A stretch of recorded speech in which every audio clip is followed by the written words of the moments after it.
Hello there. Today I wanted to talk about fibromyalgia and weight maintenance, weight gain, weight loss. Oh, the weight loss, if only. This is a very difficult subject for me because I've had a love-hate relationship with food and my weight my whole life. Well, when I hit 21 and the beer belly came and never rescinded. On video 2, day 2, I posted a picture of what I looked like a year and a half ago, maybe, I can't remember the dates exactly. Holy shit! And that's my motivation to continue to exercise today, and will continue to exercise in the future. It's nice to have something like that is a stark reminder of how fucking awful I looked. But it's...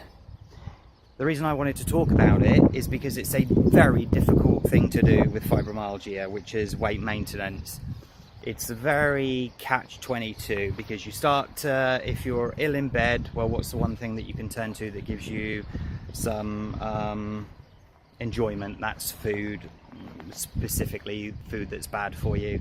Of course, then you have the sweet food, you then get more pain because of it, you're in bed more, you then eat more, and it continues again. For me, it's very much a love-hate relationship. I've now got to the point where I go for the cookie and then think, right, I'm going to have to walk 8 kilometers to get rid of that, and it's been stopping me lately, which has been good. But there's been those days where I haven't had any energy at home.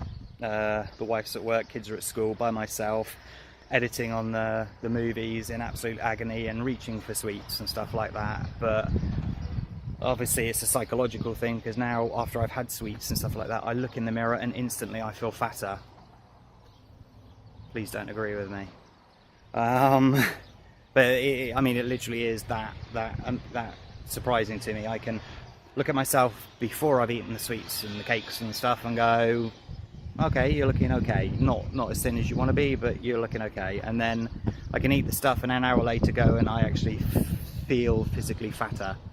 So that's something in my mind that obviously needs to be sorted.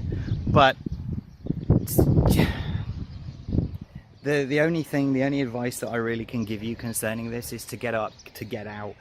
Because the more you walk, the more energy that you'll have. The more energy that you'll have, the pain should be reduced, you'll sleep better. And it's really that catch-22. But you're going to have the bad days where you can't move when you're in agony and the likes. But, you know, we all have those. Just try to avoid reaching for the sweets. That's what I'd say. You know, reach for something more healthy. Go for some fruit. Go for some vegetables. I know it sounds boring, but trust me, you get less pain from eating those things, and that's the goal at the end of the day. Remember, if you're in bed because of the pain, you then eat sweet stuff, you'll give them more pain to stay in bed for longer. That's just completely illogical, isn't it? So don't eat the sweets, don't eat the bad stuff, and then you won't be in bed for so long, you'll be out, and then you won't be as depressed for as long because now you're out and about. I know it's easy for me to say get out and whatnot when I've got this beautiful sunshine all of the time, but trust me, when it's in its 40s and you need 4 litres of water to go out for a 30-minute walk, it gets tiring as well. We have the other aspect, and of course here in the winter, the 3-4 months that it is winter here, is bitterly cold. -25 in Norway was not as cold as minus or plus 13 here because of the humidity and obviously being surrounded by water. So there you go. Get up, get out. Trust me, you'll feel better for it. Have a great day. Take care of yourselves. Bye bye.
one thing that I was thinking about.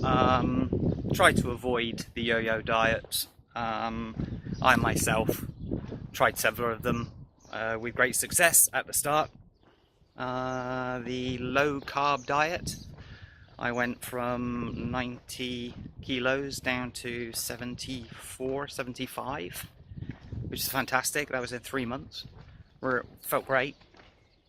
Stopped the low carb and went up to 98 kilos. So added it all back and more. I've tried many of the diets that are on YouTube, many of the weight loss pills. I mean, at one point I was taking 7 different types of weight loss pills at the same time because I was that desperate to lose weight, knowing that it would help my fibromyalgia. The only thing that has helped is exercise and watching what I'm eating, but the key for me was the start, and that was I was having porridge at nights at 6 o'clock at nights. Got a bit windy here, I'm afraid. Porridge 6 o'clock at nights with skimmed milk, no, semi-skimmed milk, and I had it with sugar, and it helped me because eating it at 6 o'clock at night meant that I wasn't going for the sweets and stuff like that in the evenings because I was full. Okay, bye.